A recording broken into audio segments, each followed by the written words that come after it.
Bienvenue dans Médecin qui es-tu, le podcast qui vous plonge dans l'univers captivant du monde médical. Chaque épisode vous offre un regard intime sur la vie des médecins, leurs défis dans le monde professionnel et leurs passions en dehors des salles de consultation. Je m'appelle Maxime Garcia, bienvenue et bonne écoute.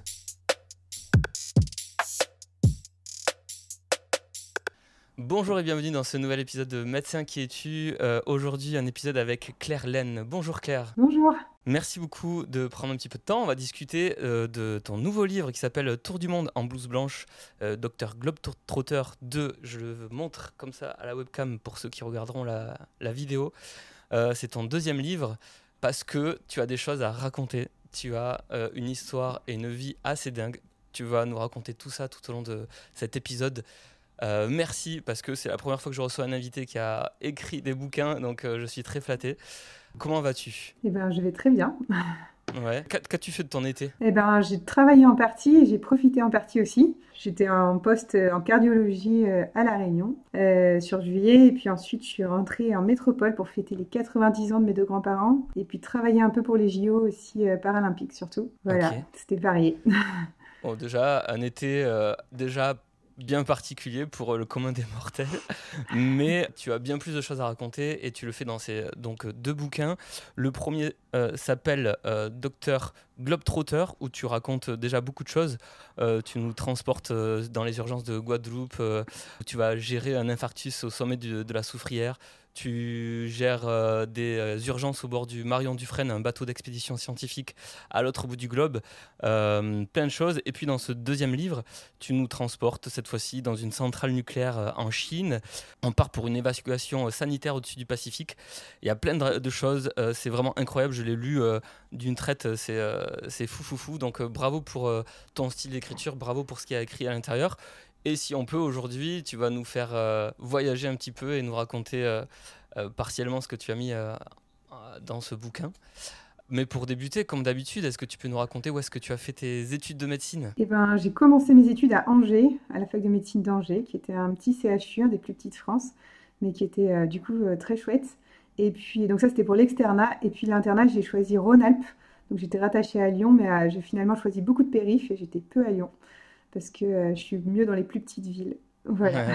Tu as toujours eu envie de faire médecine avant ces études-là ou tu avais d'autres objectifs ? Quand j'étais enfant, j'ai voulu faire médecine. Et puis ensuite, ado, j'ai voulu faire pilote de ligne. Je ne sais pas pourquoi. Et avec du recul, je me dis que je me serais vraiment ennuyée à bord de mon avion. Et donc, je suis revenue à mon idée initiale de médecine et tant mieux. Ouais. Mais donc, finalement, Ok. oui, ça reste mon idée initiale. Et puis, j'ai pas tellement eu à réfléchir sur ma vocation par rapport à d'autres personnes qui ont beaucoup plus de mal à se décider. Moi, c'est vrai que c'était une forme d'évidence. Et même pour le choix de la spécialité, donc moi, je suis médecin urgentiste et c'est vrai que ça a quand même toujours été un peu mon idée du début. Même au moment du passage de spécialité, enfin, finalement, ça n'a pas changé grand-chose. D'accord. Ouais, une idée assez forte dès le départ de vouloir traverser le globe. C'était déjà une idée ou c'était la spécialité d'urgentiste et après t'es venue l'idée de faire ça un petit peu à travers le monde ? Pour le coup, j'ai quand même toujours aimé voyager, voulu voyager, mais je n'imaginais pas que mon métier pourrait me permettre de voyager. En tout cas, en tant que médecin, j'imaginais bien l'humanitaire. Et donc, je rêvais un peu de Médecins sans frontières en Afrique, auprès des pauvres, des personnes plus pauvres. Mais j'ai jamais imaginé qu'on pourrait voyager en tant que médecin au-delà de l'humanitaire. Donc, non, j'ai pas rêvé de voyager. Enfin, je rêvais de voyager en tant que touriste, mais pas en tant que professionnel. Et j'ai découvert ça après, un peu sur le tard. Et j'essaie de partager un peu ce filon-là, parce que vraiment, il y a des besoins, et il y a plein d'idées, plein de possibilités, mais c'est pas très connu. Ok, c'est un peu l'objectif de faire découvrir ces façons de travailler en fait ? À travers mes livres, oui, clairement, Ouais. ça s'adresse avant tout au grand public, mais beaucoup aux étudiants en médecine qui n'imaginent pas la richesse de notre métier, quoi. Mhm. Comment ça se concrétise la première fois où tu te dis je vais pas forcément accepter un poste en France et j'envisage l'étranger, le monde entier ? En fait, comment ça s'est passé, c'est que moi, je rêvais vraiment beaucoup de travailler ailleurs, de travailler loin et dans un autre contexte que celui que je connaissais en métropole. Et donc, en réfléchissant, travailler à La Réunion, mais c'était un moyen d'être en France sans être en France, entre guillemets. Bien sûr, on est en France avec les avantages de la langue, de pouvoir communiquer avec les patients et les collègues, les avantages de la sécurité sociale, les avantages d'avoir des standards élevés en termes de qualité de soins. et en même temps d'être dans une ambiance autre, avec bien sûr le soleil, la montagne, la mer, et puis une culture différente, des habitudes de vie qui sont différentes. Donc pour moi, c'était vraiment le moyen de me sentir loin, tout en bénéficiant des avantages français, quoi. Les livres, le premier est sorti en quelle année d'ailleurs? 2022. Je l'ai écrit en 2020, mais en fait, le temps de l'édition n'est pas le temps de la médecine d'urgence et ça prend vraiment, ça prend du temps. Donc, il est Ok. sorti en 2022. Et donc ça aussi, c'est quand même une activité extra-hospitalière et hors médecine, en fait, c'est quelque chose qui t'a toujours donné envie d'écrire, de mettre noir sur blanc tes pensées, ce que tu vivais, ce que tu pratiquais dans ta vie de médecin? Ah non, pas du tout. Pour le coup, j'avais pas l'idée d'écrire un livre. En fait, moi, j'écris pour moi enfin, j'écris pour moi quand j'étais ado, mes petites pensées, mes petits états d'âme, voilà, au collège et au lycée. Ensuite, plus rien. Et puis finalement, quand je suis partie travailler en Guadeloupe, c'est un ami qui m'a offert un joli cahier de voyage. Et du coup, moi qui étais assez disciplinée, ben, je me suis dit que j'allais le remplir. Donc j'ai écrit dessus à peu près un jour sur deux. Mais c'était vraiment pour moi, hein. C'était en souvenir. Et puis petit à petit, je me suis retrouvée à bord d'un bateau d'expédition scientifique. Mais en fait, toute la démarche pour me retrouver là a été retranscrite dans ces cahiers. Et puis Mhm. du coup, j'ai continué en me disant que ça pouvait être intéressant de garder une trace. Et de fil en aiguille, à force de continuer, je me suis dit que ça pouvait intéresser d'autres personnes que moi. Et donc c'est vraiment comme ça que j'ai eu l'idée. Mais pour devenir auteur, c'est quand même vraiment très compliqué. Je crois qu'il y a un manuscrit sur 6000 qui est publié. Donc moi, je l'ai passé en version Word, mais plutôt en me disant, bon, je tente ma chance. Et puis finalement, j'ai pu trouver un éditeur qui était intéressé. Et donc, c'est ce qui a vraiment donné vie au projet. Au-delà de l'écriture, c'est vraiment de trouver un éditeur qui nous suive. On va s'attarder sur Tour du monde en blouse blanche, Dr Globetrotter 2, où là, pour le coup, on part dans une centrale nucléaire en Chine. Il y a plein de choses dans ta vie, mais celle-ci, on peut s'attarder 2 minutes parce que quand même, c'est assez fou. Comment est-ce que tu trouves ce job et pourquoi tu y vas? Alors, pourquoi j'y vais? Eh ben, la première des réponses, c'est parce qu'on m'a proposé et que j'ai trouvé ça assez fou et que j'avais pas envie de m'arrêter aux préjugés qu'on peut avoir sur la Chine. Et notamment, il faut se remettre à l'époque, on était vraiment en plein Covid. La Chine était encore fermée au possible. Nous, dans l'avion pour y aller, on était deux occidentaux, il y avait un vol par semaine. Donc vraiment pour dire qu'il n'y a plus personne qui allait en Chine. Et donc, en réalité, on m'a proposé soit la Chine sur une centrale nucléaire, soit la Nouvelle-Calédonie dans une mine de nickel. Et moi, je suis attirée par les défis. Et donc, j'ai pris le plus grand défi qui était la Chine. Et on te précise, on le lit bien dans le livre, on te précise que il y a quand même des conditions assez particulières qu'il va falloir trouver de quoi faire parce que finalement tu peux nous raconter la vie sur place finalement. Toi tu ne vas devoir soigner que des Français en fait. Ouais. C'est un peu Et ce qui se passe. exactement. En fait, notre diplôme français n'est pas reconnu partout dans le monde, et notamment pas par la Chine. Donc, je n'ai pas le droit de soigner les Chinois, mais que les expatriés. Et en fait, je vais sur une centrale qui a été construite toute récemment par EDF. Et donc, à l'époque, il y avait plus de 1000 expatriés sur site. Et petit à petit, la centrale est finie, là, elle tourne, elle est autonome. Et donc, finalement, il n'y a plus beaucoup de Français sur place, il n'y en a plus que 5. Et donc, je vais être le médecin pour 5 expatriés et leurs familles, ce qui est vraiment très original. Ouais. Et du coup avec un quotidien où tu vas devoir trouver des choses à faire puisque ils tombent pas tous les jours malades. Non, effectivement, le quotidien, c'est vraiment du stand-by, quoi, et de s'occuper autrement. Donc, je me suis mis à courir dans la montagne, je me suis mis à la méditation, je me suis mis à faire des petits apéros le soir, à lire, et puis surtout à écrire, du coup, ce tome 2 parce que j'avais beaucoup de temps libre, et puis un contexte très porteur. La centrale, elle était dans la campagne, au bord de mer, et donc, il y avait une forme de zénitude et beaucoup de temps libre et de l'inspiration pour pouvoir me souvenir des dernières années, des autres missions qui ont pu être très originales. Alors c'est calme sauf une fois où alerte nucléaire. Je lis un passage du livre parce que j'ai trouvé ça fou. Une sirène retentit dans le silence de la nuit et m'extrait brutalement de mes pensées vagabondes. Les haut-parleurs de l'ensemble de la base vide diffusent un message en chinois puis en anglais, avant d'embrayer de nouveau sur les sirènes bruyantes. La qualité du son est mauvaise, je ne comprends rien. J'attendais devant l'immeuble avec Vivien. Nous nous apprêtions à rejoindre Yuan pour manger à ton goût. Tout est noir dehors, la sirène reprend, de nouveau ce message en chinois, puis en anglais.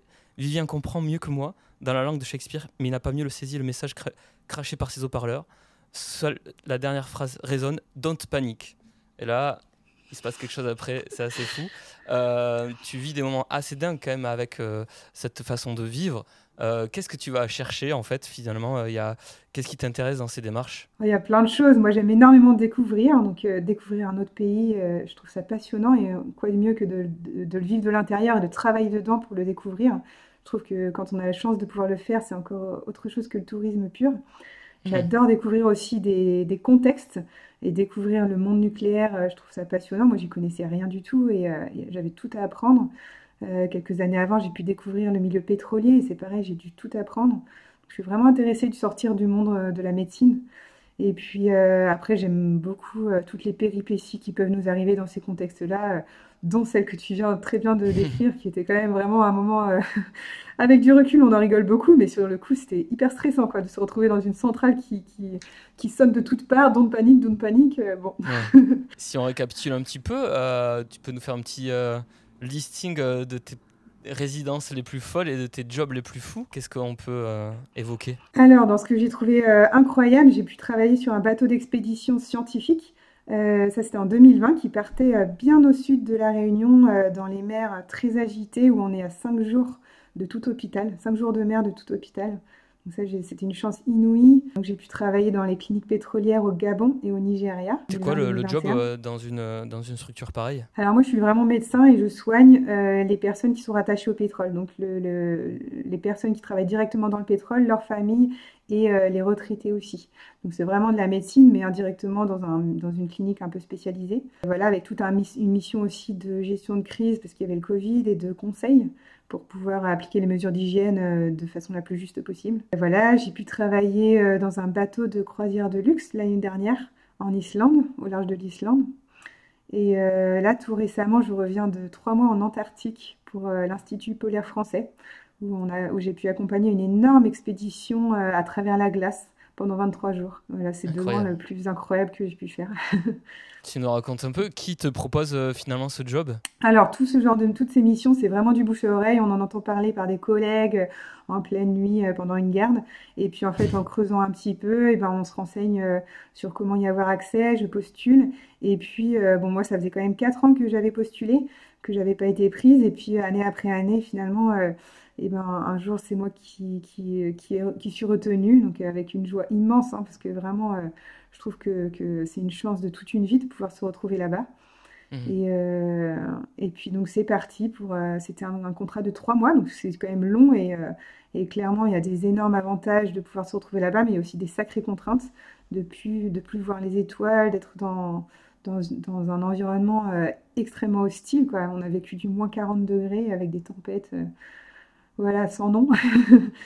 Et puis de pouvoir appliquer son métier là, au milieu de nulle part, c'est vraiment incroyable, ouais. C'est une drogue de faire de la médecine de cette façon, de pas être dans des structures hospitalières lambda, entre guillemets, et d'aller chercher des choses dans des contextes dingues en fait. Alors c'est une drogue, oui et non, parce que oui, je pense que j'ai une forme d'addiction à l'adrénaline quand même, où on va rechercher quand même un peu toujours plus. Et à la fois non, dans le sens que entre chaque mission, j'ai vraiment besoin de reprendre mes marques, de revenir Mhm. chez moi, de retrouver l'hôpital aussi, avec une structure qui est scientifique, des collègues qui sont carrés, et puis une qualité des soins, enfin, retrouver un rythme normal. Donc en fait, moi j'aime vraiment beaucoup ce genre de mission, mais j'ai aussi beaucoup besoin de retrouver une vie normale entre chaque, et de Mhm. retrouver une stabilité psychologique, parce que mine de rien, on est un peu poussé dans ces retranchements à chaque fois qu'on part dans ce genre de contexte de soins. À chaque fois avec des difficultés propres. Un coup, ça va être la difficulté médicale avec des patients très compliqués à soigner. Un coup, ça va être la difficulté de la barrière de la langue. Un coup, ça va être le manque de liberté, en quelque sorte, en Antarctique. Et donc, à chaque fois, c'est des difficultés différentes. Mais dans tous les cas, le point commun, c'est qu'on soigne quand même dans des milieux pas si simples où il faut vraiment s'adapter. Oui, c'est la valeur numéro une, c'est savoir s'adapter et parfois sans matériel arriver à quand même bien prendre en charge les gens en fait. Ouais, ouais, ouais, faire le mieux avec ce qu'on a, effectivement, ouais. T'es allé chercher des diplômes particuliers, des formations particulières ou finalement le métier d'urgentiste t'a préparé à faire face à tout ça? Alors c'est vrai que moi je suis passée avant la réforme où maintenant on est urgentiste ou généraliste et pas les deux. Moi je suis passée Mhm. avant ça, donc j'ai quand même vraiment la formation de généraliste, puis je suis devenue urgentiste et finalement dans ce genre de mission c'est quand même beaucoup beaucoup de médecine générale. Et puis d'un coup il y a de la médecine d'urgence où là on a besoin de la deuxième partie de mon diplôme. Mais à part ça, non, j'ai pas eu de formation spécifique. Enfin, il se trouve que j'ai fait ouais, le DU de médecine en montagne à La Réunion qui sans doute aide un petit peu. Par contre, c'est tout nouveau de cette année. Il y a un DU à Caen qui vient de s'ouvrir. C'est le diplôme de médecine en milieu isolé. Donc pour ceux que ça peut intéresser, petite promotion, mais voilà, c'est tout nouveau. Tu le connais de près ou de loin? Tu en connais un petit peu le contenu ou pas? En fait, je sais qu'il est porté par une association qui s'appelle la SOFRAMI, la Société française de médecine en milieu isolé, qui est une toute petite association née en 2019, je crois, avant le Covid, et qui regroupe des médecins un peu comme, enfin, avec un parcours similaire au mien, dans des endroits insolites et très variés. En fait, je suis enfin, je suis pas la seule à le faire. On est quand même plusieurs médecins.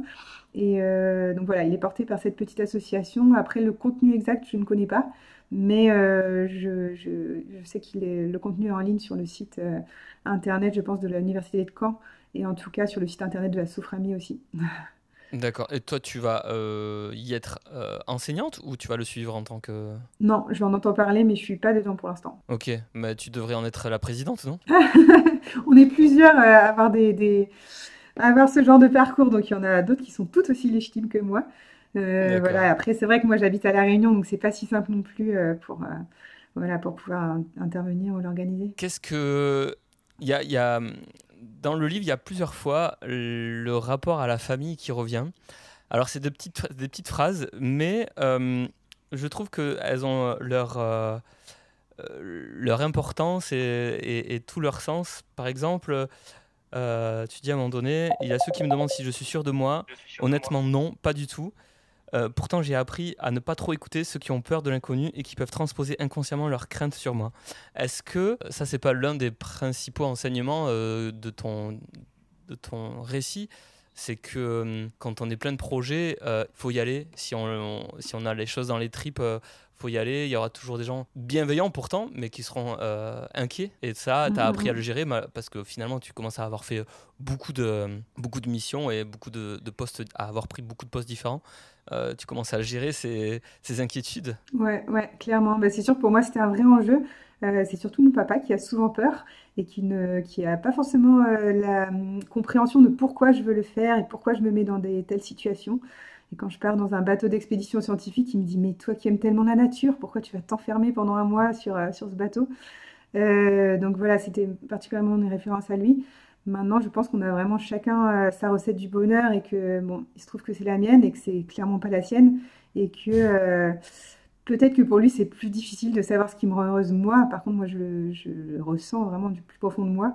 Et donc, c'est sûr bah, ça peut être un vrai défi de ne pas s'arrêter aux peurs de l'entourage. Et je comprendrais aussi que ça puisse être une barrière infranchissable, hein, surtout sur certaines familles qui peuvent être plus intrusives que d'autres, plus impactantes que d'autres. Voilà. Du coup, moi, j'ai un peu hérité de l'étiquette de la fille qui n'écoute pas sa famille. Mhm. Mais finalement, c'est un problème tout autant qu'une solution pour avancer vers la voie que j'ai choisie, quoi. T'as déjà eu des regrets sur des prises de poste qui finalement étaient soit pas à la hauteur, soit vraiment trop touchy, trop dangereux, où tu t'es dit, bon là, pour le coup, tu vas trop loin? Des vrais regrets, non, jamais, parce que je crois assez à l'idée que ce qui ne tue pas nous rend plus fort. Par contre, des moments vraiment durs à attendre la fin, ça oui, j'en ai eu. Et puis finalement, la fin arrive et là, on se dit, mais c'est incroyable ce que j'ai vécu et c'était tellement... Enfin, là, pour le coup, je pense au Gabon, par exemple, où c'était vraiment difficile, en plein Covid et avec beaucoup de stress. Mais une fois que la porte est refermée, eh ben, on se dit, mais c'est incroyable et je suis vraiment fière de moi d'avoir pu être là et vivre ça. Mais sur le coup, c'est dur. Et Qu'est-ce qui était notamment, difficile au Gabon? ce qui était difficile, c'est qu'on était en plein Covid, avec une courbe de croissance des cas qui était exponentielle, on ne voyait pas la fin. Et puis, moi, je me suis retrouvée directrice de la petite clinique que je gérais. Et c'est vrai que d'être directrice, devoir faire les commandes de médicaments, les commandes d'oxygène, de gérer aussi mes collègues, enfin, en tant que vraiment que manager, en fait, bah, pour moi, tout ça, c'était complètement nouveau. J'étais un peu projetée là-dedans sans le vouloir, hein, parce que c'est l'Afrique et souvent, ben, on se retrouve pas forcément à la place qu'on avait prévue. En tout cas, il y a beaucoup d'imprévus. Et Mhm. donc, ça m'a beaucoup stressée. Et ça m'a fait rire d'ailleurs, parce qu'en tant qu'urgentiste, je croyais que j'étais très forte dans la gestion du stress. Et finalement, j'ai découvert que je suis très forte parce qu'en fait, je suis en terrain connu et qu'un arrêt cardiaque, oui, je sais faire, j'applique mon protocole et si le patient ne récupère pas, mais c'est la faute à pas de chance. Mais finalement, en tant que directrice de cette petite clinique, ben, j'étais en zone vraiment inconnue, à essayer de faire au mieux avec ce que je ressentais, mais sans me sentir forcément toujours à la hauteur. Et donc finalement, j'ai dû réapprendre, comme tout le monde, à gérer mon stress, à prendre des moments de détente, à gérer la respiration, à réussir à dormir le soir. Voilà, voilà, typiquement un des endroits qui n'était pas si simple, mais une fois que c'est fini, ben, j'étais vraiment contente de moi, quoi. La mission en Antarctique, elle dure 3 mois. Comment ça se passe 3 mois d'affilée en termes de... Comment ça se présente en fait? Comment ça se prépare? Et ben, il y a une partie où on est un peu au courant avant, donc notamment par le bouche à oreille. Moi, j'étais rentrée en contact avec les anciens médecins qui m'ont quand même pas mal raconté, mais c'est vrai que ça reste vraiment impossible de s'imaginer sur place. Vraiment, enfin, on a beau creuser, c'est impossible, quoi. Comment on va s'adapter au froid, comment on va... Donc en plus, le médecin est chauffeur de tracteur pendant l'expédition et aussi cuisinier de l'expédition. Donc je savais que j'aurais des... Oui, on peut en rigoler. Parce que d'autant plus que je ne suis vraiment pas bonne cuisinière du tout. Donc même mes amis qui me connaissent un peu, n'en revenez pas que je sois cuisinière. Bon, c'est du surgelé à réchauffer. Hein, mais par contre, chauffeur de tracteur, ça c'est quand même un gag aussi parce que c'est improbable.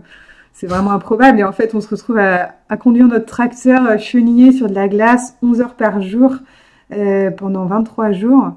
Donc, il y a une part de solitude immense. Et on est tout seul dans le tracteur. Il faut savoir s'occuper intelligemment, s'occuper comme on peut, quoi. Et donc, on écoute de la musique, on écoute des podcasts. Mais c'est vrai qu'il y a une vraie inconnue de est-ce que je vais supporter, est-ce que je vais pas m'endormir au volant, est-ce que je vais gérer la fatigue, etc., etc. Et tu tractes quoi en fait avec ce tracteur? Alors en fait, on part de la banquise, donc de la côte, et on va dans les terres, là où il y a une station scientifique franco-italienne qui s'appelle Concordia. Et donc nous, le but, c'est d'amener du fuel, de la nourriture et du matos à Concordia. Parce qu'en fait, Concordia est trop loin dans les terres, et trop en altitude et trop froid pour que des gros avions puissent apporter tout ça. Donc la seule possibilité, c'est la voie terrestre. Tu le savais avant de commencer la mission? Ouais, tout ça, je le savais, ouais. Moi, je trouve ça incroyable parce que c'est un peu le but du podcast de parler de tout ce que les gens aiment faire en dehors de la médecine et des patients extra-hospitalières, etc. Là, pour le coup, ça te fait toucher à d'autres choses, tu fais à manger, tu te déplaces en tracteur. C'est aussi un petit vent d'air frais dans ta façon d'exercer. Ouais, clairement. Et puis, on est au contact à la fois des mécanos de l'extrême qui sont débrouillards au possible, vraiment, pour aller réparer des tracteurs en pleine tempête à moins 40, c'est fou. Et à la fois, on est au contact des glaciologues qui ont découvert eux-mêmes toute l'évolution du climat grâce aux forages qu'ils font à 3200 mètres d'altitude là-bas. À la fois, on est au contact des météorologues et j'ai même rencontré Thomas Pesquet en Antarctique qui était là au même moment que moi, sur 3 jours. Vraiment, c'est des contextes complètement autres que ce qu'on peut croiser au quotidien, ouais. Comment est-ce que tu vas là-bas, tu te dis, ok, j'ai 3 mois, ça va être la folie, il y a de l'appréhension, il y a de la crainte, ou tu n'es que joie et optimisme? Ah non, il y a de la crainte, ça c'est sûr. La première crainte, c'est que moi-même j'ai l'appendicite. Je sais pas pourquoi, ça m'a toujours fait peur. Et ça peut très bien arriver, je l'ai jamais eu. Ensuite, il y avait la crainte, du coup, au volant de mon tracteur. Je sais qu'il y a eu des accidents par le passé, des gens qui s'endorment au volant, et notamment le médecin de l'année dernière qui est rentré dans le tracteur de devant. Heureusement, c'était plus de peur que de mal, mais en fait, c'est vraiment vite arrivé parce qu'on est reliés les uns aux autres et vraiment, c'est des contextes difficiles. Ensuite, de quoi j'avais peur d'autre? De l'intégration aussi, parce que ça reste des collègues qu'on ne choisit pas. Et puis, ce qui peut très bien se passer au début, au bout de 3 mois, ça peut être plus compliqué parce qu'on est vraiment un peu les uns sur les autres. Après, je savais que je serais la seule femme sur toute l'expédition, mais je pensais pas que je serais la seule femme pendant 3 mois. Et finalement, c'était aussi une difficulté à part entière. Voilà, l'isolement extrême aussi, on est quand même au courant qu'on communiquera pas si facilement avec son entourage, mais finalement l'accès à Internet était beaucoup plus compliqué que je ne le pensais, notamment juste pour regarder ses mails, juste pour appeler au téléphone. Et ça, c'est vrai que ça m'a manqué. On compense comme on peut, donc notamment le téléphone était très cher, c'était 30 € de l'heure, mais en fait au bout d'un moment, je me suis dit mais c'est de la santé mentale, donc tant pis pour le budget téléphone, j'assume. Voilà. T'appelles qui dans ce moment-là? C'est qui les personnes de référence? Beaucoup des amis de la Réunion. Il y a eu un cyclone notamment, donc en fait il y a eu un cyclone au même moment avec des amis qui étaient confinés eux aussi chez eux, donc ça restera un moment très fort d'appeler entre personnes confinées chez eux dans des contextes différents mais avec un stress partagé. Voilà, enfin, mais bon, j'appelle aussi la famille. Enfin, c'est assez varié en fait. Hmm. Des femmes, Il y beaucoup, a, pour avoir un accès aux femmes. il y a la notion de solitude que tu évoques beaucoup dans le livre. J'ai l'impression que tu t'en nourris beaucoup, que elle t'impacte pas et que, tu vois, dans la centrale nucléaire chinoise, il y a beaucoup de temps mort. Alors, pourquoi cet amour de la solitude et qu'est-ce que tu en tires et est-ce que tu pourrais faire sans ces parenthèses de solitude? En fait, c'était quand même un vrai apprentissage parce que initialement, quand j'étais urgentiste, mes premières années, en fait, il y a des jours où on travaille, des jours où on travaille pas. En pleine semaine, on va être dispo tout le mardi ou tout le vendredi. Et donc là, moi, j'avais plutôt une recherche un peu frénétique de qui pouvait être dispo pour aller à la plage ou boire un verre ou prendre un café. Et donc c'était vraiment exactement l'inverse en fait. Je fuyais pas Mhm. mal cette solitude et je cherchais beaucoup à être entourée, et même avec un peu la peur de passer une journée toute seule. Et en fait, c'est en Chine que je l'ai le mieux apprivoisé, je pense. Parce que sur les autres missions, je suis jamais seule et au contraire, on recrée une micro-communauté et puis avec des rapports humains souvent très riches. Des personnes, enfin voilà, en expatriation, souvent c'est des relations très riches. Et en fait, en Chine, chaque expatrié avait un peu sa vie, donc finalement, il y avait pas tellement cette ambiance d'expat. En plus, on n'était pas nombreux. Et donc, c'est comme ça que j'ai développé mes moments à moi, où je me suis mis à lire beaucoup et à pouvoir prendre du temps aussi off, juste pour regarder la mer et pour réfléchir. Et en fait, j'en suis même venue à me demander si j'étais pas plutôt introvertie que extravertie, tellement j'ai aimé ces moments entre moi et moi. Et en Mhm. Antarctique, il y avait un peu l'idée de retrouver ça, mais tout en ayant un peu la peur de est-ce que je vais réussir à retrouver cette bulle positive, parce que je trouve que c'est pas gagné et c'est pas un acquis. Et en Antarctique, j'étais bien, ouais.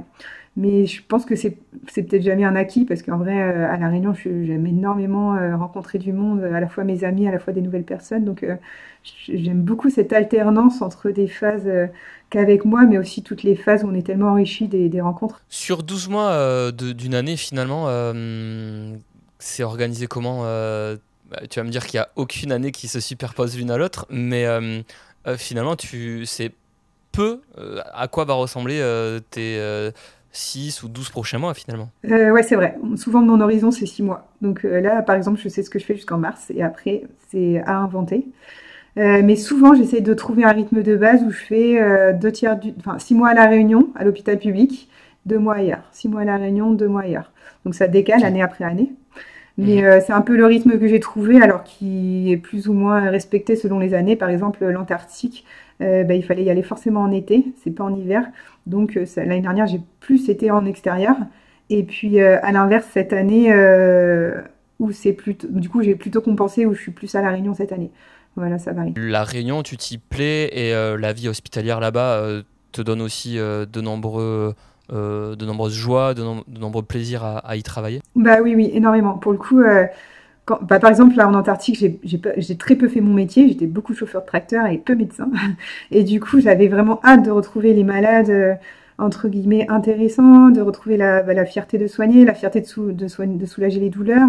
Et puis en même temps, les vrais challenges aussi, hein, en termes de gestion de la fatigue, du travail en équipe, etc. Mais c'est vrai que pour l'instant, je m'en lasse pas. Et pour l'instant, je pense que je suis d'autant plus contente de retrouver l'hôpital que ça me manque en fait quand j'en suis loin longtemps. Je ne sais pas jusqu'à quand j'aurai la chance de pouvoir dire ça, mais pour l'instant, c'est vraiment le cas. Et je trouve aussi que au niveau émotionnel, c'est extrêmement riche l'hôpital, où on passe d'émotion en émotion, entre la joie, la peur, le stress, la gravité, et puis la réassurance, la fierté. Enfin, et dans une journée, ça se succède avec une intensité dingue. Et ça, c'est tout autant addictif que les missions insolites, en fait. Hmm. Ouais. Du coup, tes 6 prochains mois, tu as des choses à nous révéler ou t'as pas trop le droit de révéler tes missions ou tes jobs? Ah si, je peux révéler. Pour l'instant, il n'y a rien de prévu. Mon plus grand projet là pour les 2 mois qui arrivent, c'est la Diagonale des Fous à La Réunion, où Mhm. je me suis lancée dans l'ultra trail.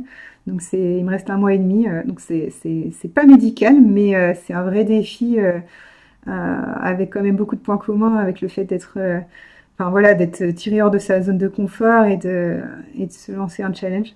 Donc on verra ce que ça donne. Après la suite, je sais pas sur le plan médical. Tu décris un peu dans le livre comment tu t'y es mis, ça s'est vraiment installé progressivement, mais il fallait que tu ailles au bout du processus et que tu finisses par un ultra. Exactement, bon, c'est vrai que c'est à La Réunion, c'est une légende l'ultra trail et donc j'avais envie d'essayer. L'année dernière, j'ai réalisé un 109 km qui était déjà énorme avec 6300 de dénivelé.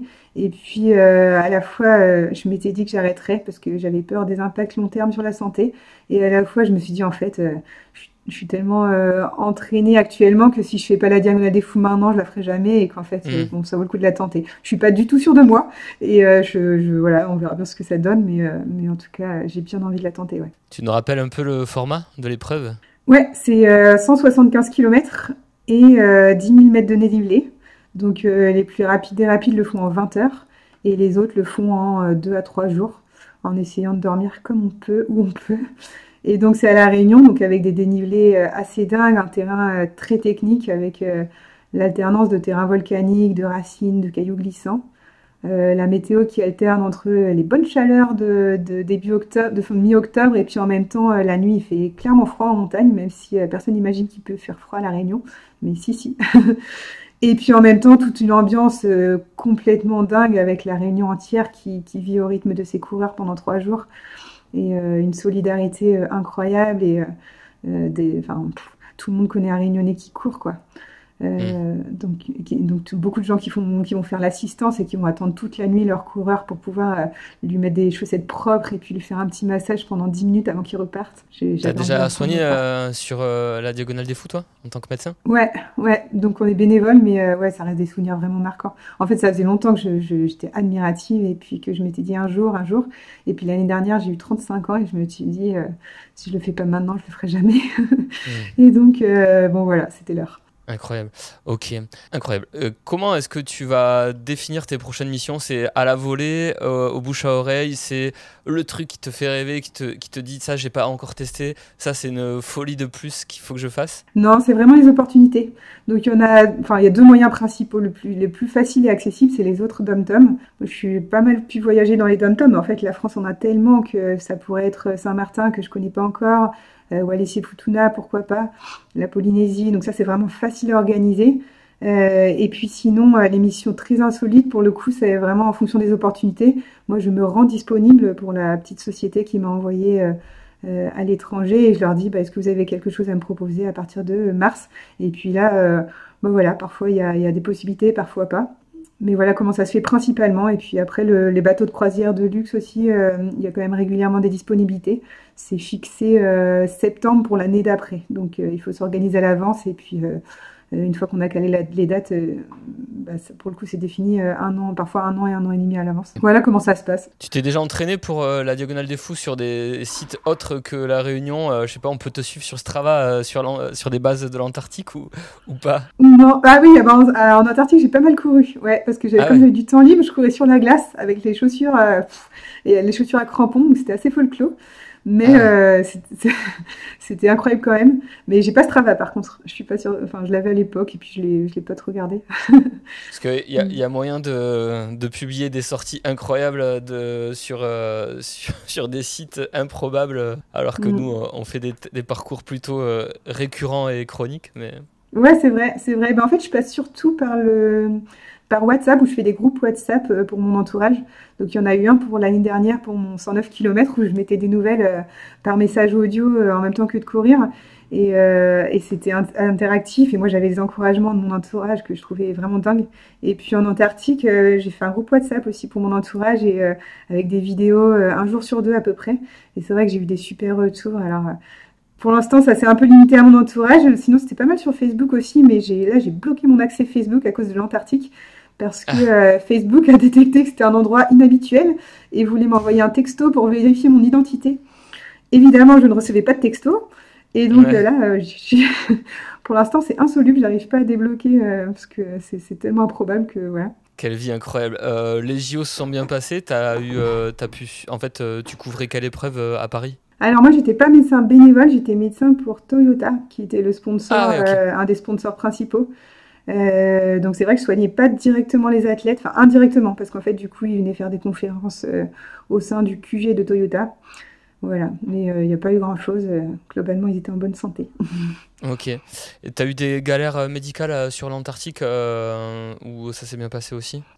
Finalement, c'était moi la plus malade parce que je me suis mis à saigner du nez plusieurs fois par jour à cause de l'air froid et sec. Donc, ce qui est complètement anodin et en vrai, ça durait même pas une minute à chaque fois, mais là-bas, ça devenait vraiment stressant parce qu'en fait, il y a que moi et que je me suis fait un peu des scénarios catastrophes de ça saigne partout et il faut que je me mette une sonde à double ballonnet, alors qu'en fait, pas du tout. Donc, c'est vrai que du coup, je me suis imaginée en train de chercher partout la sonde à double ballonnet alors que ça saigne et bon, voilà. Non, globalement, j'ai été très épargnée sur le plan médical. Claire, c'était incroyable et si vous voulez en savoir plus et encore plus aller dans les précisions et les détails de ces aventures folles, c'est Tour du monde en blouse blanche, Dr Globetrotter numéro 2, édition Ballant. C'est vraiment, moi le deuxième je l'ai lu d'une seule traite, c'est vraiment très très cool. Et puis comme il y a des termes médicaux, comme on comprend la problématique médicale, c'est aussi très très cool quand on est médecin. Et bravo pour tout ça.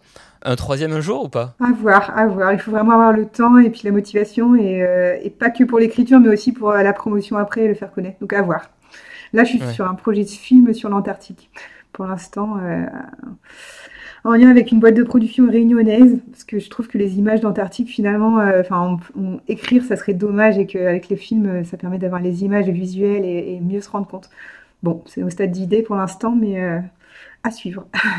Mais il faudrait y retourner ou les captures de vidéos ont déjà été faites? Les captures vidéo ont déjà été faites. Là, j'ai 10 heures de rush et voir comment j'arrive à le mettre en forme et puis à compléter avec des prises de vue à la réunion pour expliquer un peu mieux enfin voilà, faire les interséquences. Ah ouais, projet fou aussi, là. Incroyable. Ok. Claire, merci beaucoup. Bonne continuation. Je ne sais pas où, ni quand, ni comment. Ça va sans doute être plein de surprises cet avenir. Bravo pour ce que tu fais. Je pense que tu as donné envie à plein de personnes et le projet du podcast, c'est aussi ça, c'est d'écarter d'un revers de main les idées reçues, les freins qu'on se met, les autostops qu'on se met. Et le but d'avoir des invités comme toi, c'est de montrer que on peut le faire, qu'il faut y aller et qu'il ne faut pas avoir de crainte pour réaliser tout ça. C'est un peu ça le message, le take-home message. Clairement, et je pense que tu es un bon ambassadeur d'ailleurs avec le projet de podcast. Merci beaucoup de nous faire partager tous ces parcours et de faire rencontrer à distance des personnes incroyables aussi. Bravo. Merci beaucoup, avec plaisir. On se dit à bientôt peut-être pour De de nouvelles nouvelles missions. aventures. Ça Et marche. pour, Rendez-vous donné. pour s'attarder sur soit ton projet de film, soit un troisième livre, ou soit pour nous raconter toutes les missions les plus folles que tu auras acceptées. Et ben avec grand plaisir. À Merci bientôt. beaucoup Claire. À bientôt tout le monde pour de nouveaux épisodes. Au revoir. Voilà, c'était un épisode de Médecin qui es-tu. Merci d'avoir écouté. Je vous invite à vous abonner en cliquant sur la petite clochette. Comme ça, vous serez averti de la sortie de nouveaux épisodes. À bientôt.